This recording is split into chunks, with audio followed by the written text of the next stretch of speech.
Filosofía desde la terraza del bar, un podcast de Francisco Castro Guerra.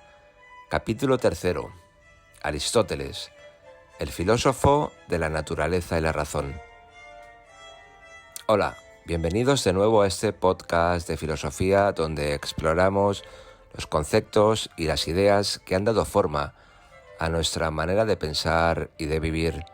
En el episodio anterior hablamos de Sócrates y sus discípulos que cambiaron el mundo de la filosofía al centrarse en el ser humano y en la ética.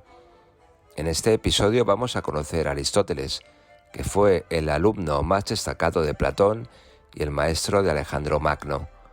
Aristóteles fue un filósofo que abarcó todos los campos del saber, desde la lógica hasta la biología, desde la física hasta la política, desde la metafísica hasta la poética. Su pensamiento ha influido en la ciencia, la filosofía, la teología y el arte de todos los tiempos.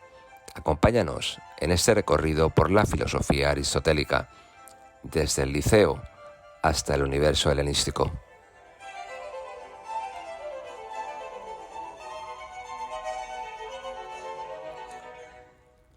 Aristóteles nació en Estagira, una ciudad del norte de Grecia en el año 384 a.C. Su padre era médico del rey de Macedonia, lo que le permitió tener una buena educación. A los 17 años se trasladó a Atenas para ingresar en la Academia de Platón, donde permaneció durante 20 años como alumno y como profesor. Allí se familiarizó con la filosofía platónica, pero también con otras corrientes como el pitagorismo, el eleatismo o el atomismo. Sin embargo, Aristóteles no se conformó con seguir las doctrinas de su maestro, sino que empezó a desarrollar sus propias ideas, basadas en la observación y el análisis de la realidad. Su actitud crítica le valió el apodo de El Lector, por su afición a leer y comentar los libros de otros autores. También se ganó la admiración y respeto de Platón, que lo consideraba su mejor discípulo. Cuando Platón murió en el año 347 a.C., Aristóteles abandonó Atenas y se dedicó a viajar por distintos lugares como Asia Menor, Lesbos o Egipto. En sus viajes realizó numerosas investigaciones sobre la naturaleza, la historia y la cultura de los pueblos que visitaba. También entró en contacto con otras escuelas filosóficas como la de los cínicos o la de los megáricos. En el 343 a.C. fue llamado por el rey Filipo de Macedonia para que fuera el tutor de su hijo Alejandro, que más tarde sería conocido como Alejandro Magno. Aristóteles se encargó de la educación del joven príncipe durante 3 años, hasta que éste ascendió al trono tras la muerte de su padre. Se dice que Aristóteles le enseñó a Alejandro todo lo que sabía sobre filosofía, política, geografía, literatura y ciencia. En el año 335 a.C., Aristóteles regresó a Atenas y fundó su propia escuela de filosofía, llamada el Liceo, en honor al dios Apolo Licio.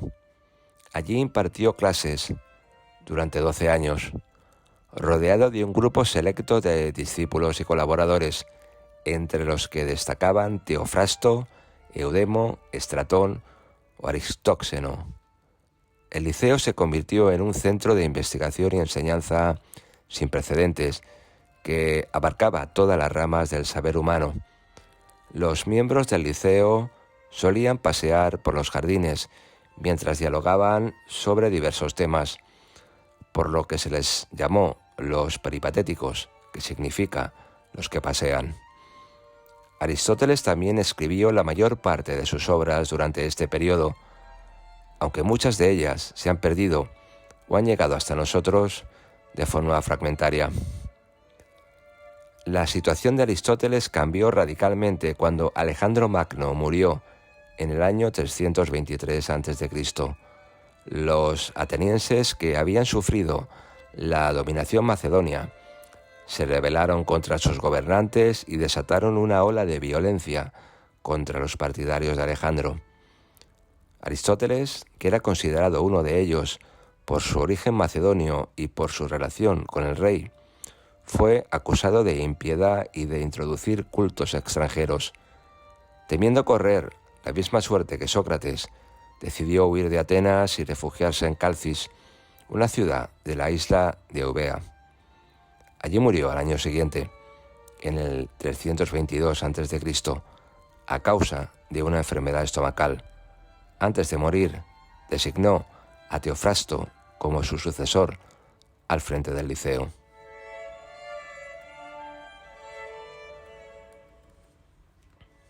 Aristóteles fue un filósofo que abordó todos los aspectos del conocimiento humano, desde la lógica hasta la metafísica, desde la física hasta la biología, desde la ética hasta la política, desde la retórica hasta la poética.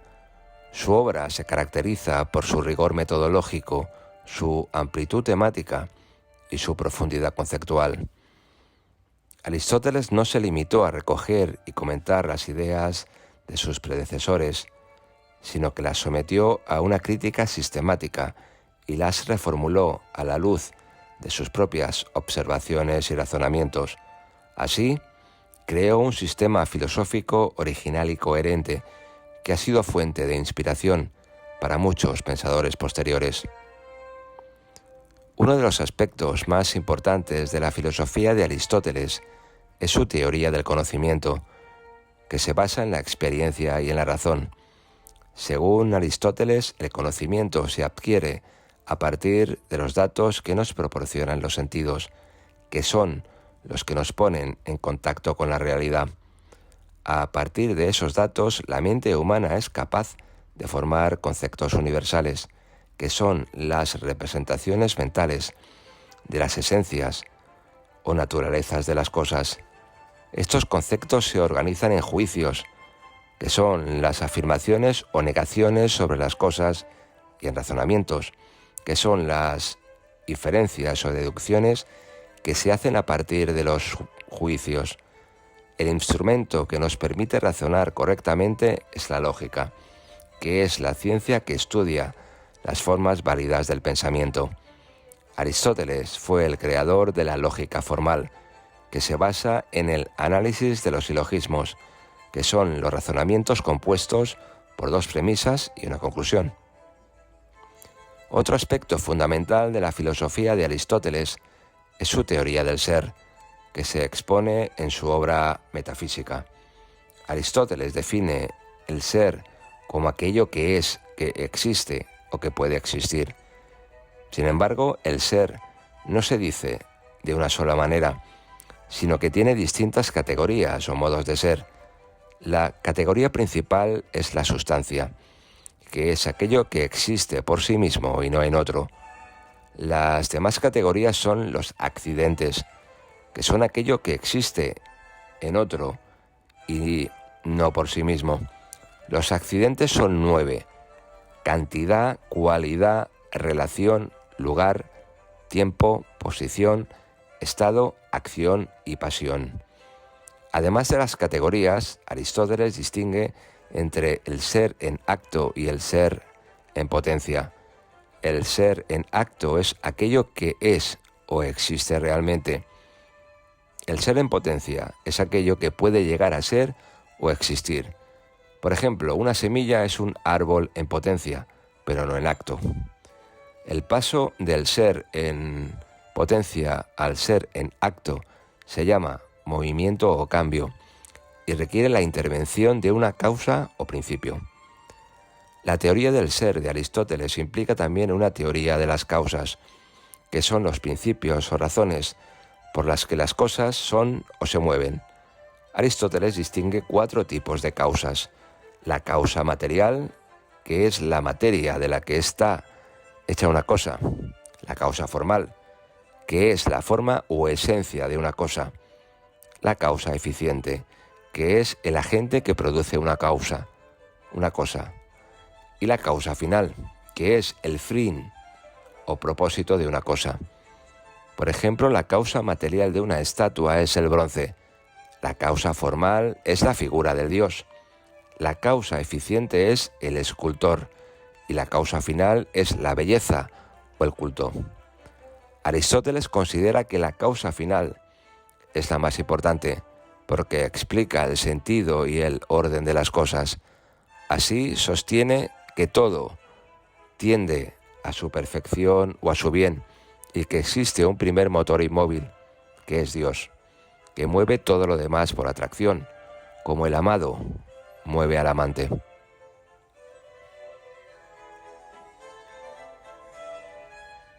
La filosofía de Aristóteles no se limita al estudio del ser en general, sino que se ocupa también del estudio de los seres particulares, especialmente de los seres naturales y de los seres humanos. En sus obras sobre física y biología, Aristóteles analiza las propiedades y los fenómenos de la naturaleza, como el movimiento, el espacio, el tiempo, el vacío, la generación, la corrupción, el alma, los sentidos, la memoria, el sueño o la vida animal y vegetal.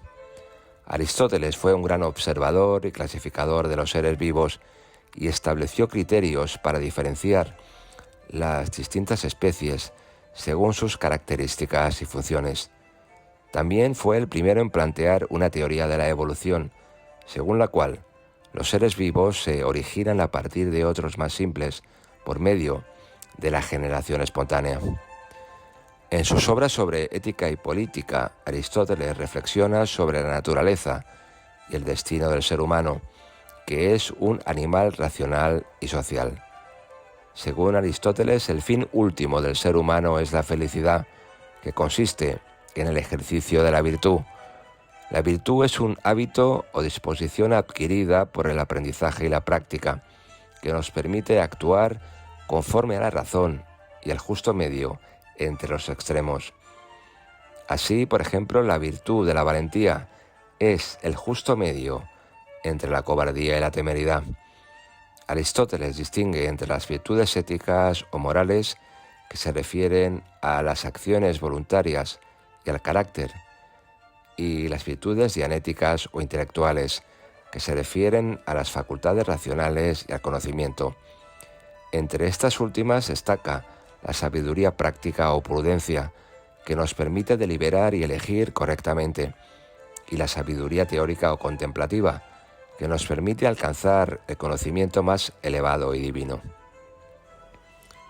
Aristóteles considera que el ser humano solo puede realizar su naturaleza y su felicidad en el marco de una comunidad política o polis.